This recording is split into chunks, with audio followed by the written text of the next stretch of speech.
On this show, as our man comes in and sits down, since we have been on the air since last May. Remember when we started this? End of May, I think, or was it June? It felt like May. It might have been June. End of May or early June. We've had Olympic champions. We share. We've had Super Bowl champions. We've had national champions. We've had PGA champions. We've had Hall of Famers, former governors, Air Force pilots, coaching legends, country music icons. But we've never had the bass player of Neon Trees until right now. It is a pleasure to welcome Branden Campbell to the Wise Guys. Branden, welcome. Let me get my phones on here. Yeah, pop those on. Have a seat. Right? What do you call them in the industry, right? There you go. Does it sound okay? Can you hear us okay, in Branden? stereo. Yeah, With your, we were talking out here, and he could tell I was a little distracted because I had a great Doc Holliday joke that that final day it was just the last nail in his coffin, or his coughing, his coffin. You know, he had tuberculosis. That's right. He died of tuberculosis. Oh, that's right. It was the last nail in his coffin. What movie was that? Was he in Tombstone? Yeah. Where his character was portrayed. That was something played else. him He was in on the Tombstone? verge. Was it Val Kilmer? Yes. Yeah, that's I'll right. be your Huckleberry. Yeah. Oh, yeah. That's That's the one of the guy. most famous lines ever. That's right. Hey, what'd you think of Puka's touchdown catch to win the game Saturday night? Yeah, that was legendary. Could you have made that play? We all have our gifts, right? we all have our different gifts. And we all have things we think we could do. That's the kind of play that's made on the side yard when no one else is watching. You know, Right. and then you're like, "Hey, did you see me catch that?" No, there's no way you caught that, but he caught it. You know, it's when you watch it. I guess the closest thing I could relate this to is, when you're actually watching something and thinking you could do it, and then when you're in the hot seat, and that's when I got to be on Cash Cab. And when you're sitting back and there's a little less pressure, right? Right. And so, like you said, like the side yard catch, hey, I could do that, right? And then when you're in the hot seat, it's a little harder, and especially when you get out on the field though, and you see, because sometimes you'll see, they rushed for 1 yard. It's like, well, 1 yard. Anybody could do that, right? Yeah, but when you've got a wall of big dudes Right. stopping you from doing that, it's a hard thing, But Hey, even when you're done doing it, Branden, I like sometimes I look back and I'll be down on the sideline and the game's going on and I'll think, what was I even thinking? Like, this is nuts. Who would get out there with all these big guys running at that speed? This is violent. This is crazy. Yeah. Was That's a I whole out of my mind? that's a whole other. Was I out of my mind? You were after you got hit. Yeah. Yeah. So I've been on bottom of piles where I'm like, I hope they get off soon because I cannot breathe. And then they all slowly pile off and you're thinking, I think I was without oxygen for almost a minute right there. Good thing I could hold my breath. Yeah. I love sometimes strength training, just for that, being at the bottom of the pile. when you go on stage. Sometimes you'll wear a BYU shirt, and as a Neon Trees fan and a BYU fan, I just love seeing We that. love that. When you decide, tonight's show I'm putting a BYU shirt on. What message you trying to send? Love for the hometown. Yeah. Also that I'm still in the game. There's it can be tough to remain and to retain the faith in this modern world. Yeah. And so it is a sign of encouragement. I'm not up to be a preacher, but it is that's something that you're not going to see all the time. No.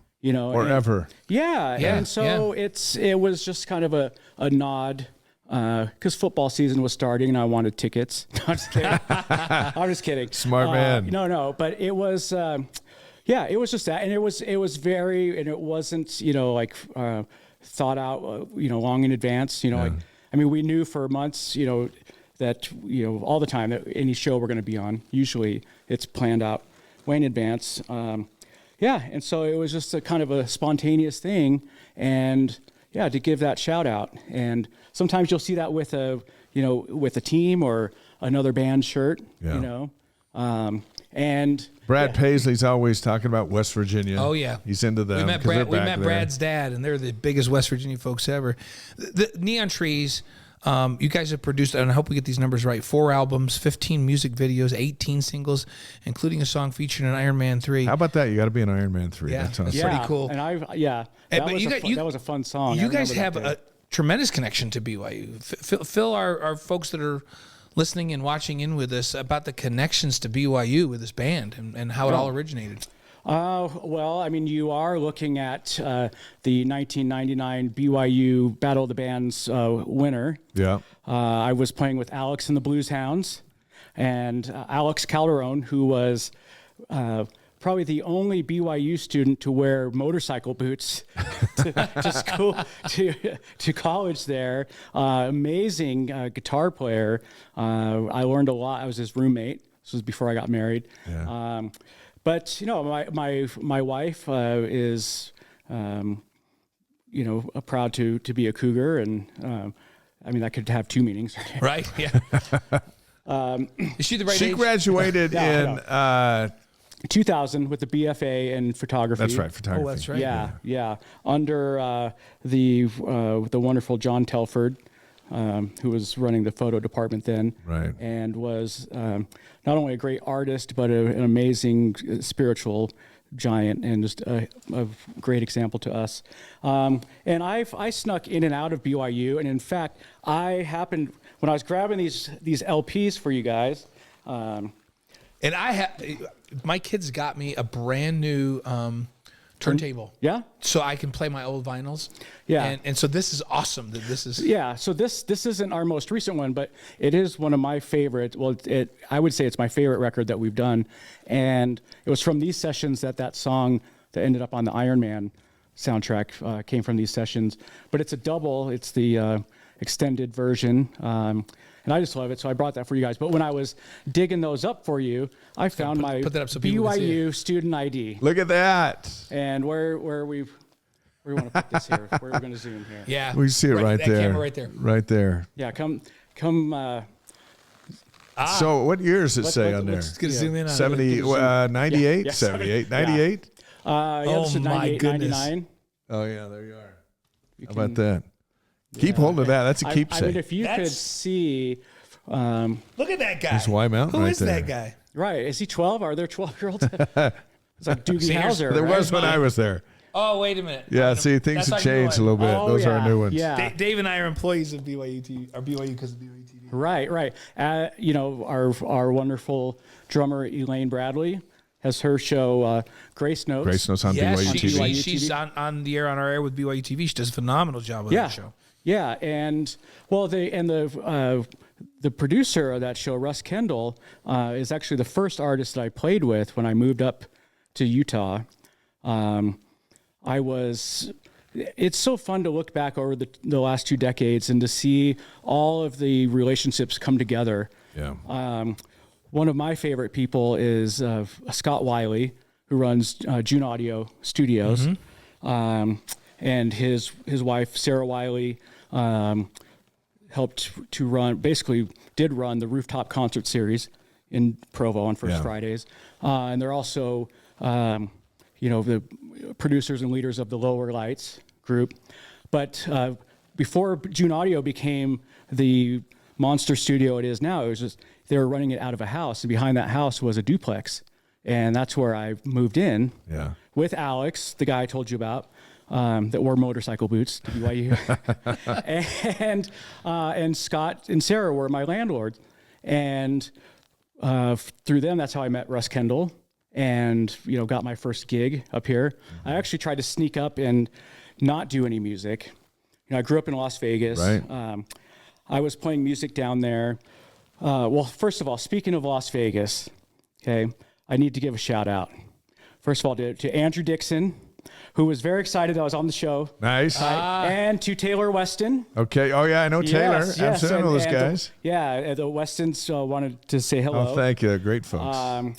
Yeah. Oh, and just, I love being, in here with you guys because not only can we talk about, our love for sports and for music, but also to talk about, our living a life of faith and trying to live on the gospel path. And people like I mentioned, like Taylor and Shanae Weston, Andrew Dixon, and Heidi, like just wonderful examples. Have been great examples to me for decades. And recently Andrew was a bishop down there, and to see the pictures of him at the airport sending off and greeting missionaries as they would come and go, it was awesome. Just to really see that encouragement, and when I feel like my little part is wearing a BYU shirt on the TV. And that's a big part. More people see that than anything we do. Yeah. It's powerful. Hopefully, one or two of those missionaries saw that and thought, I better get it together. So Elaine Bradley, Tyler Glenn, Yep. Chris Allen, and you, the group of Neon Trees, you come together here in Provo, still together. Yeah. The four. Yeah, like I mentioned. Like the Beatles couldn't even stay together. You guys, you've stayed together. It's amazing to look at the material that our favorites are, the classics, what they put together in the short amount of time, right? And you look at a band like Cream with Eric Clapton. Yeah. Together maybe 2-3 years at the most. Mm-hmm. The Jimi Hendrix experience, or Jimi Hendrix himself, he, from late 66 to 1970. The Doors, also 4 years. The Beatles, 6 years from their rise to fame to breaking up in 1970, 64 to 70. And they're icons, right? It's... People don't realize that they were only really together for that shorter period of time, right? Yeah, and you know what? It takes, to really get to what you're touching on, it takes a lot to do a band, to be in a band. And, when you grow, like I've realized I'm not part of the show business that I fell in love with, right? When you finally get to do it and you're kind of behind the curtain a little bit, and realize that, some of it is different. And that wasn't because I was misled. It's just with any of the vague, information that I got, I kind of made up my own version of what that would be like. And you'd hear bands say, oh, we're going to break up because this, or this. Say, oh, why? But you're living the dream. Why would you want to throw that away? And then when you get in those situations, whether it's creative differences or not always within the band, but with a label or whatever, it could be so many things. And you see, oh yeah, now I get it. And we could have 20 reasons why we would want to break up, and everyone would say, oh, of course, I get it. But there's always one thing that's more powerful than that. And it's the magic of us coming together to create. Yeah. And it takes humility. It takes, being willing to, set your ego aside, leave it at the door, and just be, these days, be forward thinking. There's a method to this that I fell in love with, and I love seeing, watching Get Back, all those Beatles sessions that were out on Disney Plus. A lot of bands don't work like that anymore, It's a lot of it can be written very isolated and then come together. Sometimes things are created, on computers, and that you're just kind of adding your part. You're not all in there together all the time. Yeah. And you think, well, that's not how my hero did it. So am I doing it wrong? Or am I not validated? Am I not having the experience? And you have to get past that and realize that, sometimes it's being in the moment, the process, and that happens playing live, but it's also about, getting the music out there. There's different ways of doing that. Now, your wife, Emily, first is a saint. Yes. Let's just establish that. Amen. And she's a trained pianist. Yep. Why isn't she in the band?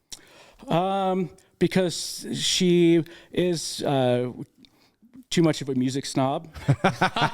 She'd be the first to say all that. I can't show her demos anymore. There's a term called demoitis, where if you hear a demo of a song, you fall in love with it, and then when it gets produced, you say, oh, but you changed this, or I like the other thing, right?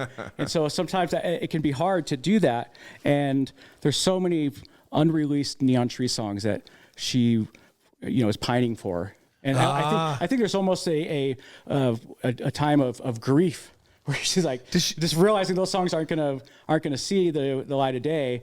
And yeah, so is her favorite song one that wasn't released, or is her favorite song one that's been released? Oh, it's unreleased. I'd probably say Persuasion, Ghost Moves. And neither of these released, and we those haven't are her heard favorites. those. She's heard them. We haven't. Oh yeah, she's heard those. Persuasion, people would have heard live a long time ago. Yeah. and they are good songs. They're good. They're not in the catalog because they're bad. You know, it's a good problem to have where you have so much material and only so much time. And of course we want to move forward and continue to produce. You said that this is your favorite album, and this one, and people can see it. So, picture show. It is your favorite song that you guys have ever put out. Like, so we're not going to talk about the ones that aren't released. Of the songs that you guys have released, is your favorite song on this album, or is your favorite song on a different album? To say a favorite song? I know that's hard to put. That's like asking for your favorite child, right? Oh yeah, yeah. Well, but we all have our favorites. Yeah. Yeah, that's the cat, right? No, not the dog. I'm learning to be a dog person. Yeah. And I'm doing that for my kids. Gosh, on here, let's see. I would say, you know, there's the song Weekend. Mm-hmm. And the reason why that one stands out to me is this is the 10th version. We had 10 versions of this song. Like 10 weekends? 10 different weekends. And to see it from the beginning to what it became is, you know, a stark contrast. And so it helps me to remember that, you know, sometimes the songs need time. Yeah. Because that was a song that we had this is our second album. Weekend is a song that we had even before we started writing the first record. Wow. And it's one that took time. So there's potential there. Obviously, Lessons in Love was a collaboration with Cascade, and one of the producers that is part of Cascade, Finn Bjarnson, is my neighbor now. Oh, cool. Is that right? He moved into the hood, in Oak Hills. Hood. In the hood, in the hood. And and that was just a really fun thing. Like, I can look back to when Ryan Radden is Cascade. He's the main guy, and he sent a demo. And I remember this was back in like 2011. I had a BlackBerry, and I remember getting it on my BlackBerry and playing it in a cab for the band in New York City. So here's this demo of this idea that we could do. And then we worked on it a little bit and sent it to him. He sent it back. Now in the airport, at the Sydney, Australia airport, there was a Mac store, and thought, we can go download the new song and we'll play it. And the only way to hear it was to download it onto the computer in the Mac store and listen to it and then delete it. So it's cool, like, to look back and to see like how that it took shape. That's cool. And where all the places that we were when that happened, and for it to be with friends. Yeah. Yeah. Branden Campbell is the bass guitarist for Neon Trees on the Wise Guys tonight. This group started in 2005. You and Elaine joined in 2006. You opened for the Killers, another Las Vegas-based band, in 2008. With BYU ties, and right? you're off and running. Well, not BYU ties. Spanish but Fork ties, Spanish Springfield Fork ties, Utah County ties. Yeah. It's with Branden and those guys. Oh yeah, well, a couple of them live in Park City now. Oh, do they? Yeah. So it's it was down in Nephi, I think is where Branden lived back in the day. Yeah, I got to know those folks in Vegas when I was down there. Great. And their band's still rolling. They're still playing. Yeah. And you got to open for them way back, 2008. Yeah, well, I used to be in a band with some of them. Like I mentioned, like I cut my teeth in Vegas and started playing in nightclubs when I was 14. And that was, I saw a lot. And by the time I was 18, I realized that, it was cool when I was maybe 15, 16 and getting to go hang out and party with 30-year-olds. But then realizing, like, am I going to become the 30-year-old? Yeah. Is that like me? Yeah. But I genuinely had a spiritual path and a desire to do that. But I've really experienced a lot down there. And the part I am grateful for is the music and all the people that I got to meet and play with and the relationships and how those have lasted decades. And so Ronnie and Ted, who are with the Killers, we had a couple bands together, and we've just remained friends over the years. And I would send Ronnie stuff all the time that I was working on. Yeah. And because once we got a record deal and people heard that we had played with them, they said, "Oh, what do you have to do? You got to be friends with the Killers to get a deal or something." And I said, "Well, I can name you like 10 bands that they did a favor for and let them open that didn't get a deal, you Yeah, know. And I'd send him stuff all the time, and he'd say, "Oh, that's good, but it's not we're in our lane, or it's good, but it's not great." And then with this, so that's how I knew he wasn't BSing, because he kind of was very brutally honest. And when he heard Neon Trees and then came to see us, we did a little show in Vegas, and Emily, my saint of a wife, called him and said, You need to come see these guys. Yeah. And there were 10 people there. And I think, Ronnie and my wife were like, a couple. Wait, 10 people total there? But it was early. These were the salad days. It was a private gig. Right, it was early on. Yeah. But the thing that I've always loved about Neon Trees is the energy. And just like I saw them before I was in the band and as I've been in the band, there could be 10 people there, but especially Tyler, who I think is, he's kind of our leader and helps guide us. He'll play like there's 10,000 people there. He's not caught up that there's 10 people. It's the emotion is real and the energy. And I think when Ronnie saw that and heard the songs, he said, "Hey, what are you guys doing this fall? Let's do a couple shows." And at the same time that they had invited us, totally separately, some people from their record label had been hearing about us on the East Coast. And so it kind of validated things. And it was perfect timing, really. How about these shows? How about these shows that you've been on with the band? Let's see. Tonight Show with Jay Leno, Live with Regis and Kathy Lee, Late Night with Jimmy Fallon, Conan, America's Got Talent. It wasn't Kathy Lee then. Who was it? It was. Was it Ripa? No, Kelly. Yeah, Regis and Kelly? Yeah. Regis. Because I remember Kelly gave me a hug, and I felt her spine. She's that thin, right? She's tiny. Yeah. Which of those shows made you most? And Regis is a stud. Yeah. Ryan Seacrest. He's no Regis, but he's great. But he's great. Which made you the most nervous? Which show? Nervous? Well, doing Fallon and having the Roots there, and they're there. They're tremendous musicians, yeah, right? and they're right there because they're playing in between, and playing off into commercial. So, but then to get off stage and to see a tweet from Questlove that was, a great compliment. Yeah. It's like, that was cool. That was cool. But I'd say my favorite was always Conan. Really? Oh yeah, I love Conan, and I had a 45 record of a song that he did with Jack White, and I brought it because I wanted him to sign it, and Conan looks at my hair because I had my hair done up, and he goes, your hair's a lot better than mine, and he writes that like, your hair wins, love Conan. Nice. Yeah, he's just always the best. Branden Campbell on the Wise Guys tonight, bass guitarist for the band Neon Trees, a BYU man. There's so much more to your life than this band. But let's go back to Las Vegas. Mm-hmm.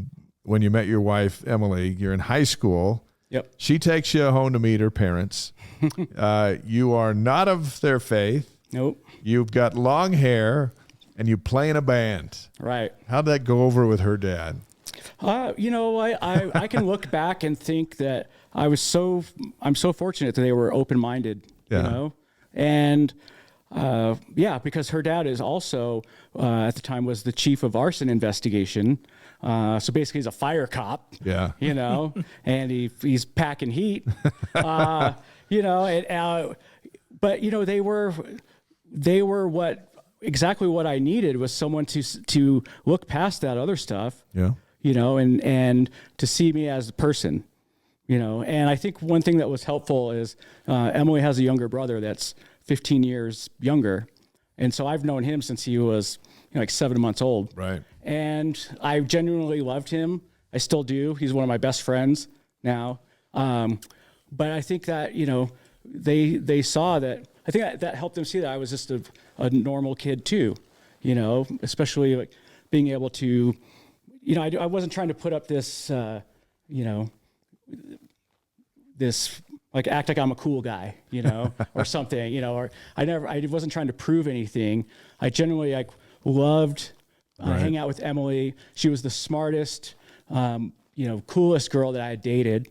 And I remember my ex-girlfriends or girls at school would try to, make fun because she was LDS. Yeah.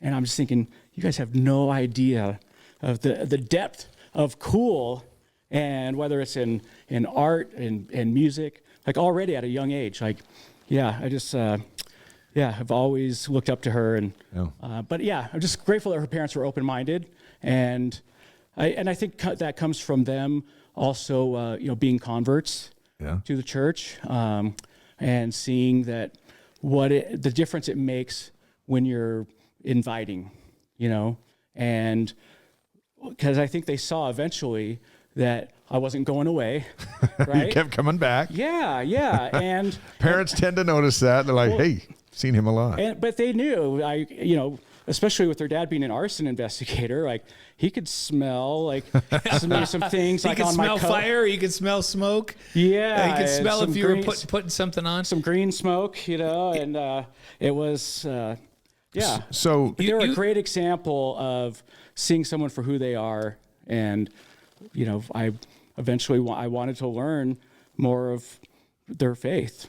And obviously you converted to the LDS faith, and you mentioned something when we first started to talk to you, where you just said, it's been interesting to try to stay with your faith and cling to your faith and represent your faith. You didn't use all those words, but right. But in this business, the entertainment business in general, particularly in the music business, how have you been able to do that? How have you been able to be true to your faith? And you mentioned by wearing the BYU gear when you're on stage is just kind of a shout out to your faith, right? But that's not easy in that business, is it? No. I mean, there's a lot of time. I'll tell you this: no one ever tells you also how lonely it is. I'll put it out there, right? Yeah. As exciting. Just like I said, when you see bands that want to walk away, how could you do that? You've got it all. And yeah, we see the 2 hours, right. And we talked about this before, where we see other athletes that we idolize, right? Or that we think are great, but we only see a window of what they do and what they experience, and we don't see any of the other. In the music business, it takes a lot of the best thing you can do if you're in a group or in a band is to be transparent. And if you do ever get in a situation to where you're not living the way that you want to, and that could be whether it's you're not, living principles on a spiritual path, or maybe you're just not, performing well, or you're not eating the way you want to, whatever, you need to be able to support each other. And so you need that transparency on there. As far as trying to stay on the spiritual path, being in town places when I can go to church. Yeah. I love doing that. One time we were in France, we were in Paris once, and I told our tour manager, I said, hey, tomorrow Sunday I'd like to go to church. Can you tell our driver that, can you arrange that for me? And so in the morning I go out and the driver's there, and he's saying, okay, which church would you like to go to? We have so many beautiful ones here. And I said, well, I know the one I want to go to. Here's the address. And it was great. There was elders there, luckily, because they were there to translate for me. We've gone to church, anywhere from Paris, France, to Wyoming, to, in Japan. It's that's great. Yeah, it's making the mindful effort. Never being, embarrassed of who you are and what you do. I think it's lots of times around the LDS culture, there's a lot of assumption that you're going to get judged, and I always like to break, let's get rid of that. Who am I to judge you? Right. And sometimes even to say, like, don't worry, I'm not judging you. It's like, oh, you're not? Oh, thank you. Thank you that you're not going to be my judge. Yeah. I've gone back and forth with my parents on this because they're not of the faith, and they love to drink, and and this is something I've dealt with my mom. There was this assumption, right, that maybe I had beef with it, and I said no, I'm not going to hang out. Maybe 3 drinks in, I know when to leave. It's fun for you guys, but not for me anymore. And just recently I said, something came up about that. And I said, yeah, and don't worry, I'm not judging you guys. And she goes, that's okay, honey. I don't judge you for not drinking with us. That's nice, but Mom. just try to keep it open. And everyone's on a path of, because I thought it was going to be a lot of opposition where, people like are just, they don't want to hear that we're LDS, and that it's kind of like low-hanging fruit, right? Like, how can we haze these guys or make fun of it? And it's just being who you are. Let me go back to your in-laws for just a second. So in time, they're patient with you. In time, you join the church to get married. You give them grandkids. You also give them your first Billboard Music Award. That's right. Which they have on display in their Vegas home. Yes. So who's the most surprised about all that? Emily, or your mother-in-law, or your father-in-law? That it turned into something? In that whole journey, and they've got a Billboard Music Award sitting in their house. Yeah. They've always been supportive, from the beginning. When things were starting to take off, they were leaving for a mission. And so they were over in Africa, and so they weren't around for like the initial rise of it. So they were kind of catching on, by remote. But my mother-in-law knew that we had made it when they were in Freetown, and she had walked in this cafe where people, you can go in there to get a drink, and they were watching some soccer game in there, and our song "Animal" is playing all the way over there, and like, for that to happen, that's when things become kind of global, and I think that was a sign for her. But when I joined the band, I had a different job. I had a different day job. I was doing graphic design and computer programming. Had a 401k, health insurance, 2 kids, wife, mortgage. And Emily was the one that said, I think you need to do music full time. I was playing with all these other bands like after hours, and they, like I mentioned before, they were all good, but there was just sometimes something missing. And maybe some of them didn't want to go all the way. And as a bass player, like, I'm not going to go do this on my own. Like, I'm not going to be the solo bassist, right? I'm not into that anyways. I need to be part of an ensemble. Yeah. So who can I hitch my wagon to that I can support, not just to be a coattail rider, but who can I support and help it grow?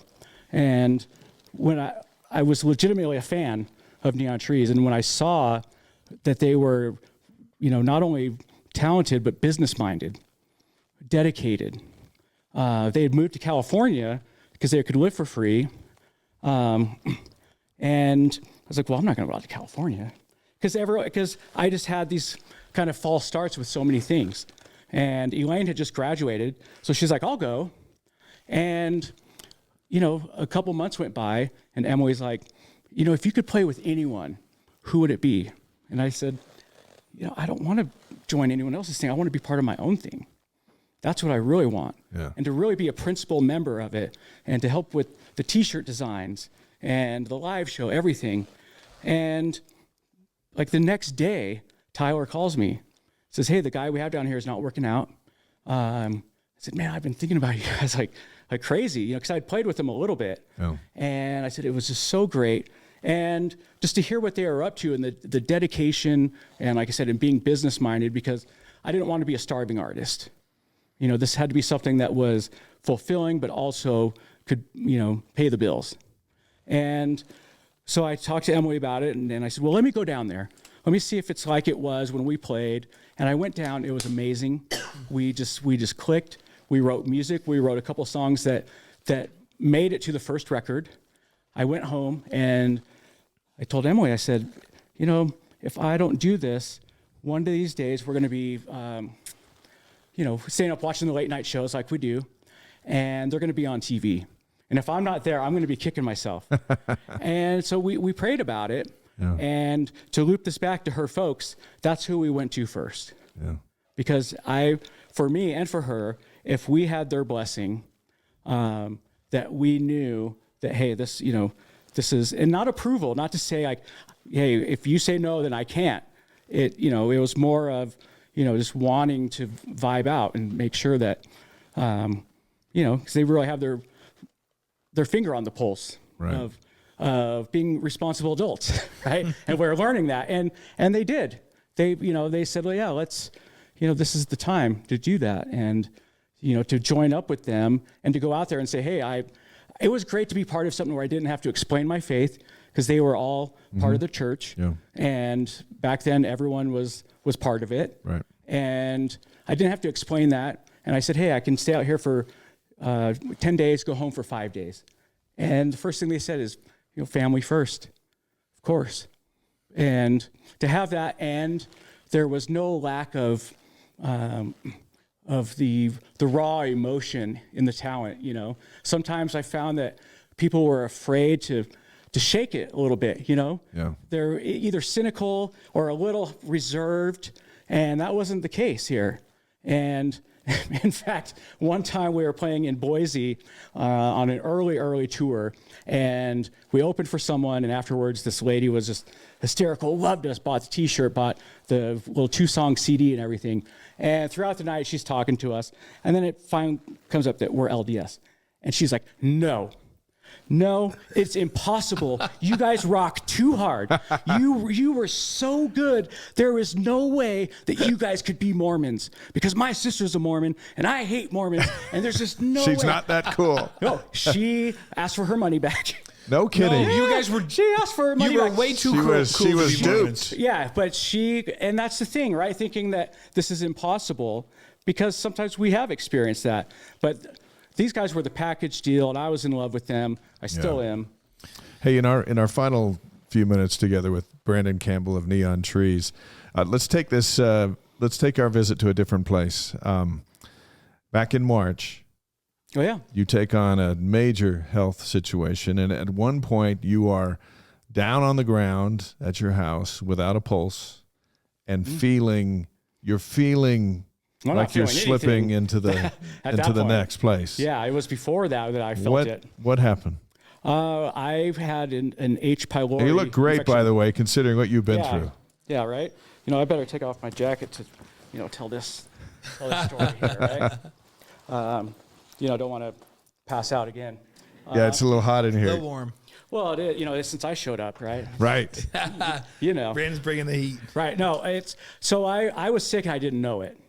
And I, about a year prior to that, our son, Connor, we have a son with special needs. Right. And he came down with this H. pylori infection, and it hit him right away, and all the symptoms were there.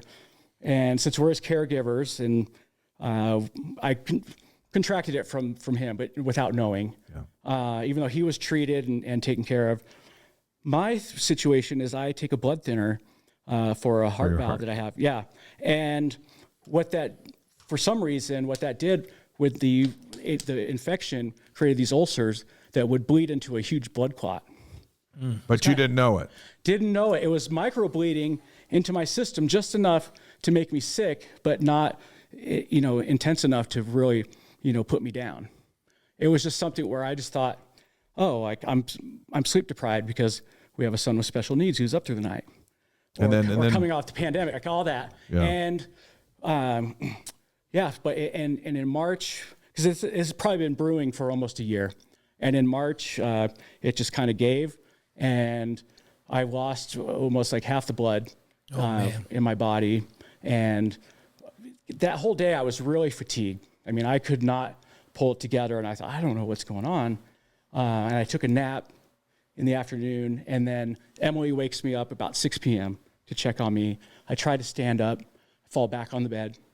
I stand up again, and this inherent feeling, because I'd never felt it before, but I knew for sure that I was dying.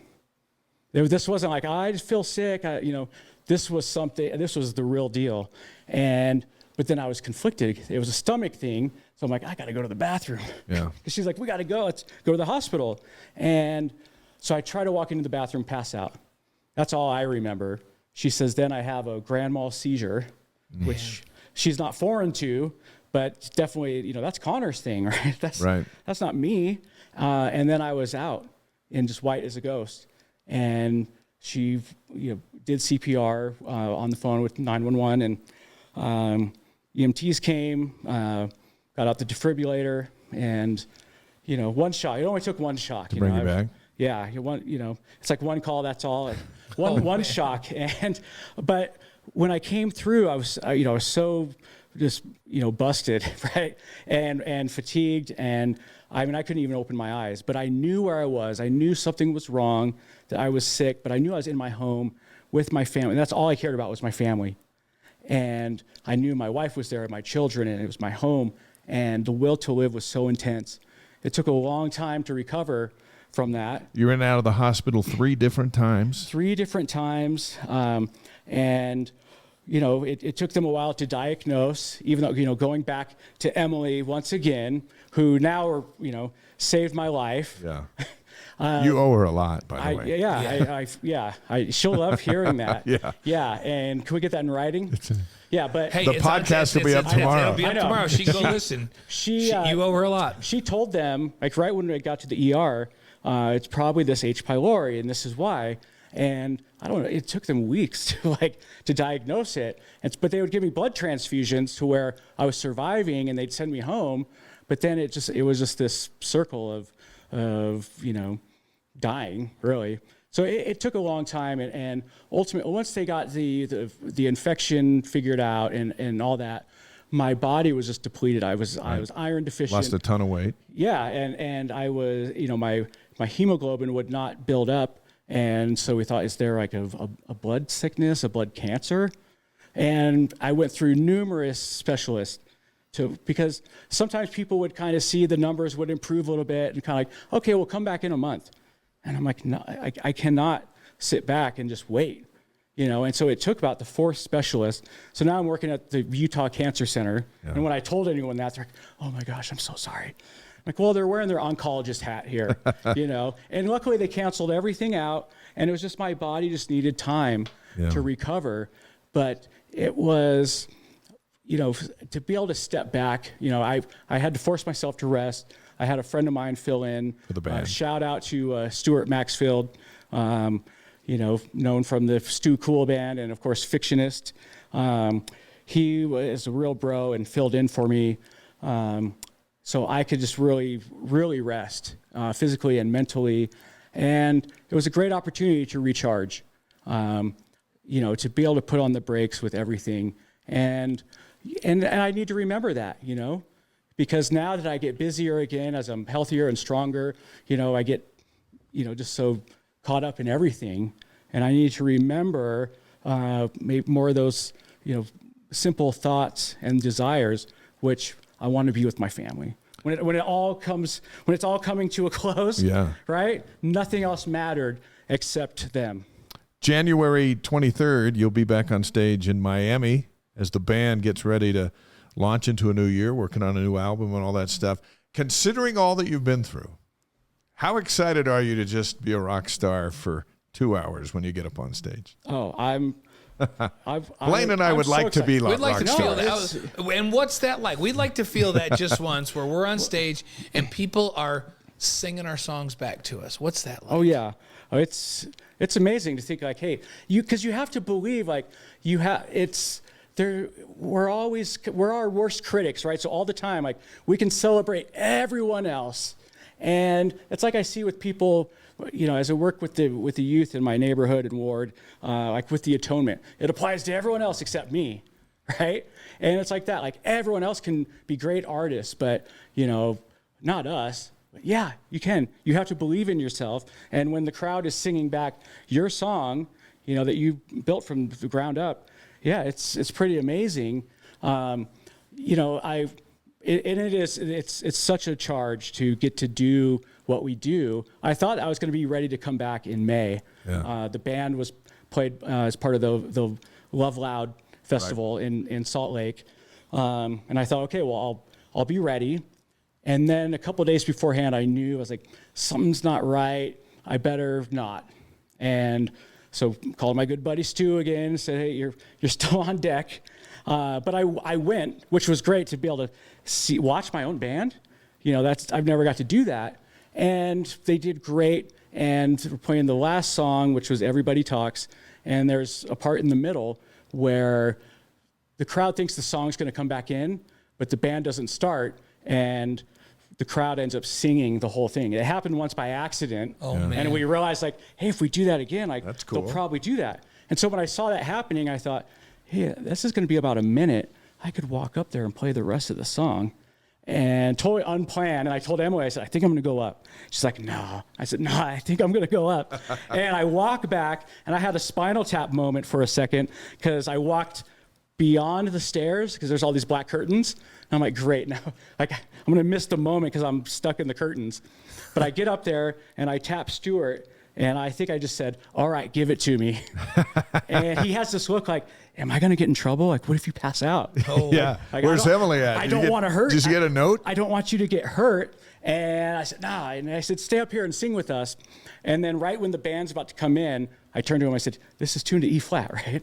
Did you imagine that? Yeah. I hit the wrong note. Brandon's back. He's clearly still sick. But I played the last 2 minutes of the song, and the energy rush that I had was so intense. I could barely stand after that because I wasn't ready. And so it proved that I made the right choice. But I didn't think of that, like the adrenaline rush that comes from just the excitement of getting to do that. Totally would have taken me down, especially not having done it forever, for a long time, and then getting to come back and all that. So I knew, and that was proof that this is energetic, that it is something that really excites me.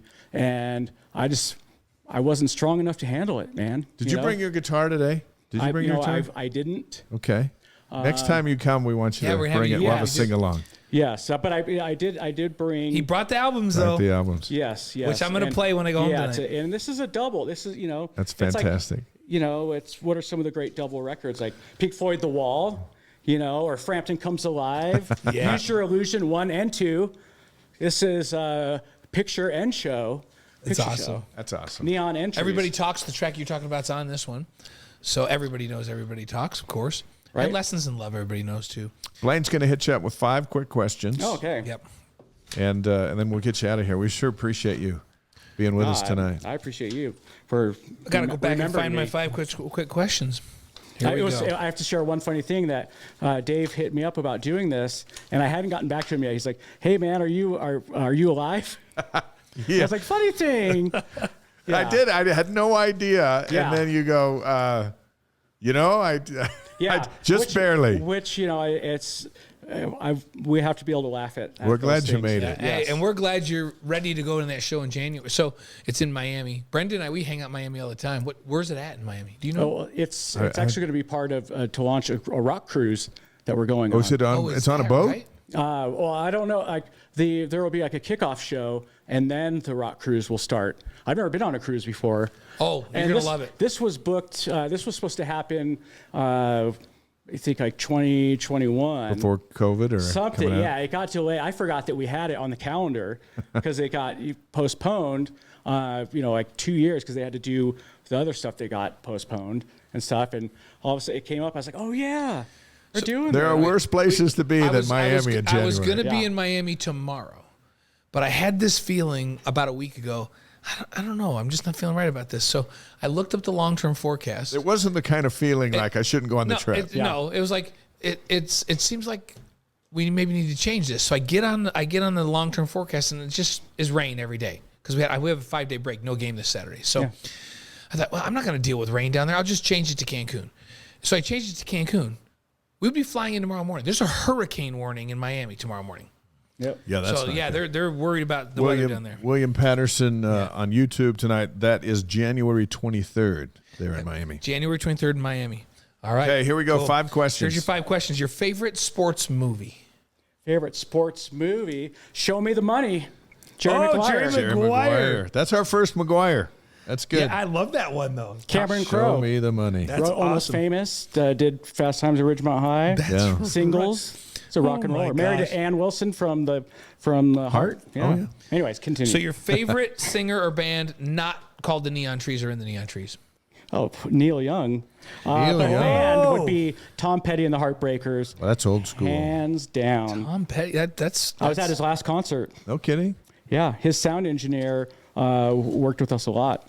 Yeah, He was great. That's cool. I love Tom got Petty, to go to by his the way, studio and a Neil Young. lot. Yeah, So favorite breakfast cereal? breakfast cereal, Yeah. Fruity Pebbles. Yes. But on a healthy tip, Raisin Bran Crunch. If it's that healthy, I mean, come on. This No, could because happen. here's the Yeah, thing. right. On this Not show, even gonna write that down. anybody, I know. anybody that comes to the show and throws out some health cereal, we have kinda make- problems. we have a problem So with it. and then it would be peanut butter Captain Crunch Nice. and Reese's Puffs. See, now we're talking about the right No, stuff. I put Fruity Pebbles on the rider, like with our, Yeah. backstage where we have like all the spread and everything. Fruity and, Pebbles on and there. there's Elaine with the kombucha and a veggie platter, and I'm like, all right, let's get the Fruity Pebbles. Make sure it's whole milk. Yeah, if somebody comes on here and says plain Cheerios, I don't know what we're gonna do. We can't deal with That it. might be the answer to this next question. Kellen earlier, that was our guest on earlier. My oldest son, his was all berries, crunch berries. Oh yeah, Yeah, so classic. Yes, for sure. Favorite thing to eat before a show? Favorite thing to eat before a show? I don't like to eat because I've had this where I'll just say like hot dog burps. You know what that is? Oh yeah, they're not That's good. the easiest thing. Not to say that I eat hot dogs before shows. I did get a hot dog thrown at me once at a show. No. That was outside of the Delta Center. Must not have been an E flat or whatever. I know, right? No. Don't serve food at it. How long before a show do you eat? Then? It's going to sing, and then all of a sudden you kind yeah. of belch or something. Not that it's audible. It's just uncomfortable. Right. You right. know. So and you how don't about- eat before a show. But if I did, I like to have a Cliff Bar. So we have the Cliff Bars on Yep. there. Another thing is Ritz and peanut butter. There you go. Blaine got sick during one I of don't our know how many broadcasts years ago. We were doing a game over at Colorado State. He recommended the barbecue that they were putting out for all the media that It was day. delightful for me, not so much. I ate Wasn't the Bam barbecue. Bams, right? Yeah, it definitely was not Bam Bams, and that's our friend, so definitely not Bam Yeah. Bams. But we got into the game, and we're in the middle of the game. And I look over at Dave, and I go, and I got up and walked out. Like, we're in the middle of the game, like live show. I walk out. He's like, "What's going on?" The producer's in his ear. Where's Blaine? Dave's thinking, "I'm on the air. I can't answer you right now." But I had to throw up in the bathroom, and then they brought me a garbage can full of about 10 liners. And for the rest of the show, every time we'd go to a break, I would just lean over and throw up in the pail. They'd tie it up and take it off, and we'd do the next segment. Here's the thing. When he left, I didn't know he was coming back. And so we're in the third quarter. Yeah, he didn't know. And so, as But my the show play-by-play guy must with go no on, analyst, Brandon. Yeah, right, I right. just keep talking. They go, "Where's Blaine?" I finally hit the talk back going, "He left." Well, is he coming back?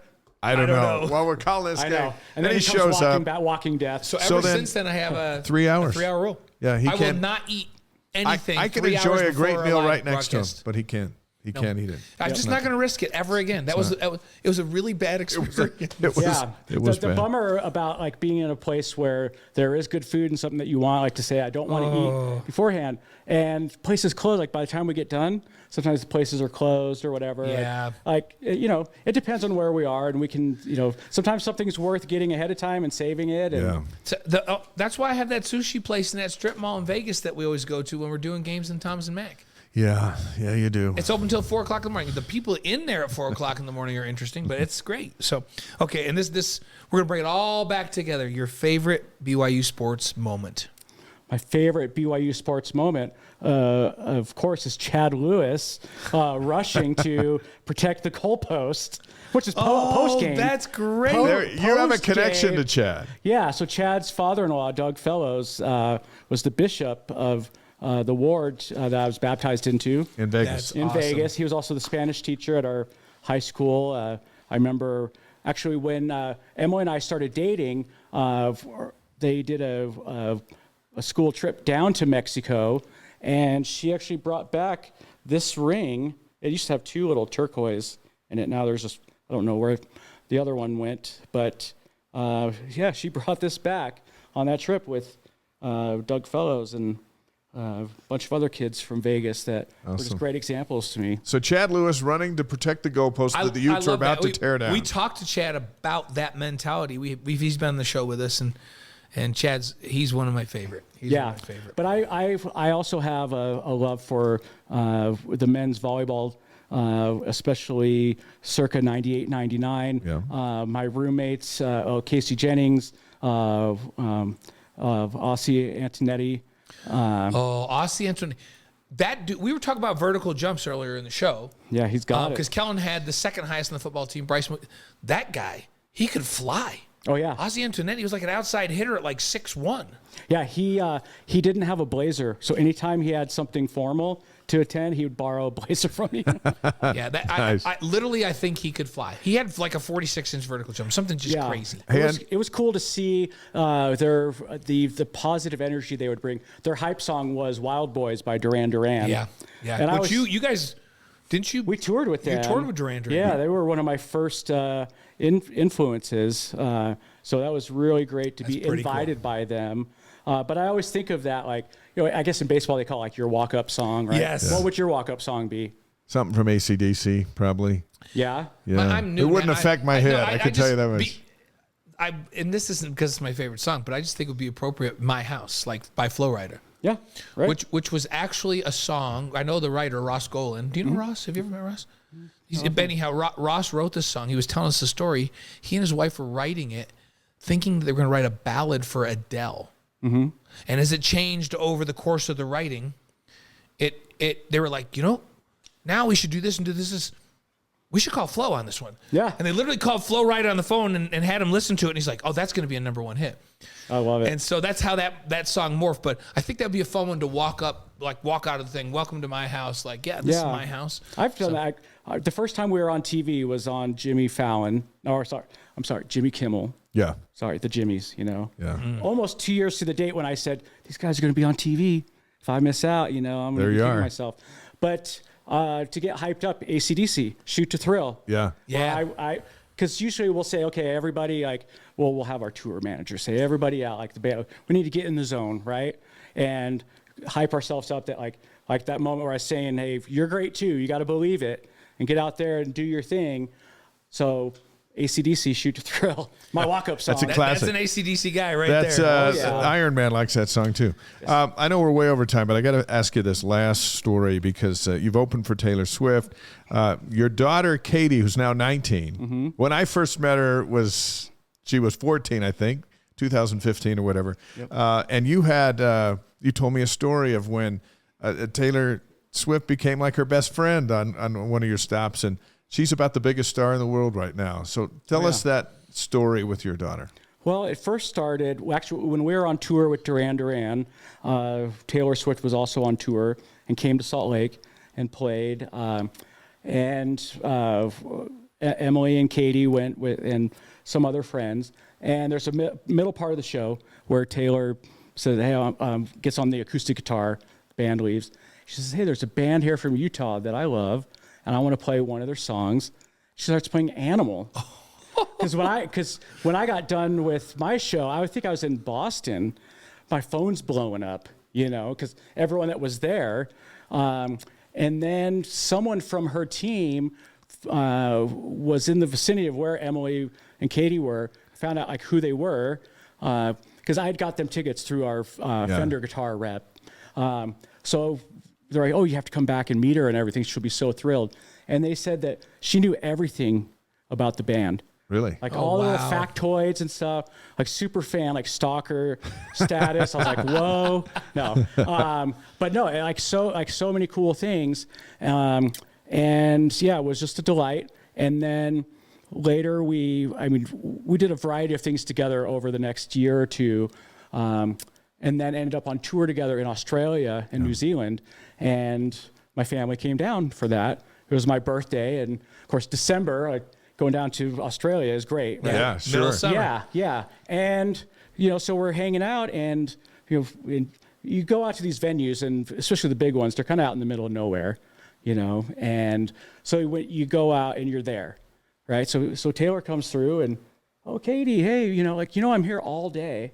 and like, you could just come knock on the door, like just come hang out, kind of like whatever, like just totally chill, right? And later we were playing in LA at the Staples Center, and we were finished with our set, and we're coming back, and there's Taylor, like hanging by the dressing room, and she's like, "Oh, where's Katie?"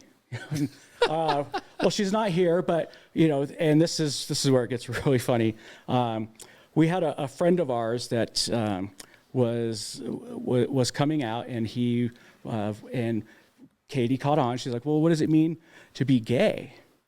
And we're like, "Oh, okay, yeah, well, we can answer that." And we said, "Well, like sometimes when you get butterflies in your stomach, like when you have a special friend, like the way you might feel for, the boys are chasing you on the playground, that kind of feeling, where you like them more than a friend, like, and sometimes it's, how it is like for girls and girls or for boys and boys." Mm-hmm. Trying to keep it very basic. Right. She goes, "You mean like the way I feel for Taylor Swift?" And Emily laughed. She goes, "Honey, we all feel that way for Taylor Swift." And when we told her that, Taylor was like rolling on the floor. Oh, that's good. Laughing. That's awesome. It's what a moment. A great lesson in unconditional love. Yeah, that's great sure. Taylor Swift. All right. Well, Branden Campbell of the Neon Trees, we wish you the best of luck as you head back out on tour and continue to mend from your challenges. We have a Lavelle Edwards quote, which is perfect for everything that you've talked about today. We like to end the show with the Lavelle Edwards quote. Do we have Caleb Chapman ready to roll? Yes, Caleb gonna. Since Caleb BYU won Caleb the game. Takes us Jack, out. do we have that? With the saxophone. Yeah, we'll play that here in a sec. I think Jack, do we have that? But Blaine's going to read this quote, and it's perfect for tonight. Yeah, exactly. After what you've told us you've been through, Branden. So, the ability we have to handle adversity will determine the degree of success that we will have in life. You've handled a lot of adversity, and you're very successful. Yes. Thank you. Appreciate how you represent BYU, Utah, your faith, your family, and we're just proud to be your friends. Oh, well, likewise. Going to make me blush here, And by the way, we do want tickets to your show when you come in. Hey, Miami, the 23rd. We got basketball games. Do we have a game on the 23rd? We probably do. We never get to travel in the winter because it's always basketball. I know. The fact that I'm going this week is because they have a bye this Saturday. So. Right. With the Lavelle quote, it reminds me of one that I picked up actually on my mission, and I just always stuck with me, that happiness is not the absence of conflict, but the ability to deal with it. Yeah. And it's all about our focus and still being able to see the good, and to not feel broken. What's the saying? Like, the cracks are where the light shines through, right? Yeah. But yeah, no, you guys are great, and it's really cool to be thought of, and bass players need love too, They do. They do. Parker, do we have that ready? Can we play it? Here's Caleb Chapman. We play this when BYU wins, and then we played it a couple weeks ago just to remind them that they do win. We're convinced that's why they beat Boise State, because we played it last Here week. it is. There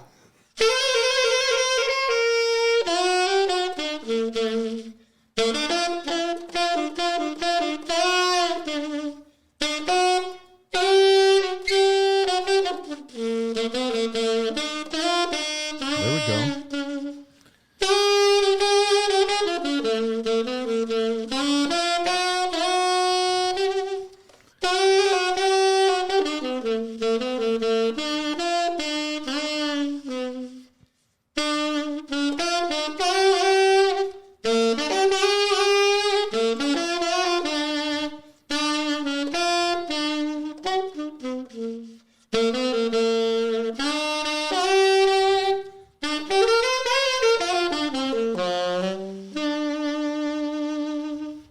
The great Caleb Chapman, the newlywed, good friend of ours. And friend of mine, too. We're putting our own band together. We got a bass player and a saxophonist, so we'll just kind of see where this show goes over the next Caleb's traveled with us and played. And talented guy. And actually, last time we were on, well, it's not Regis. We still call it Regis, right? It'll always be Regis. Yeah, he was with us there, The stuff he's doing with kids and music is awesome. I spent a couple years helping him out up there and working with some of the kids, and we did a Beatles band, and we did a new wave band and stuff. And that's cool. Oh yeah, some of them, they have that raw good talent, stuff. and Yeah. We're gonna get Elaine I'll sit in in with January. him. I'll play rhythm. I'll play rhythm guitar. Or I can try to do the drums, but not as good as Elaine. So that's not going to be good. I'll play the volume button. Right, yeah, there you go. Dave plays the faders. radio. The faders. That's right. Thank you for being with us. Thanks Yeah, so of course. much. Thanks man. to Great Kellen have you. Fowler with us. The podcast will be up tomorrow. We appreciate you being with us. Appreciate you going to YouTube and subscribing to us and helping us grow. And ysguys.com. Hit the subscribe button. We'll send the email with all the highlights. And next week we got David Nixon and former NASA pilot DeLewis Porter, another great BYU alum out doing some good in the world. Hey, we're trying. For Blaine, I'm Dave, and for Branden, and give our best to Emily and everybody. Have a super week. Enjoy the bye week for football. We're back with new show next week. Good night, everybody.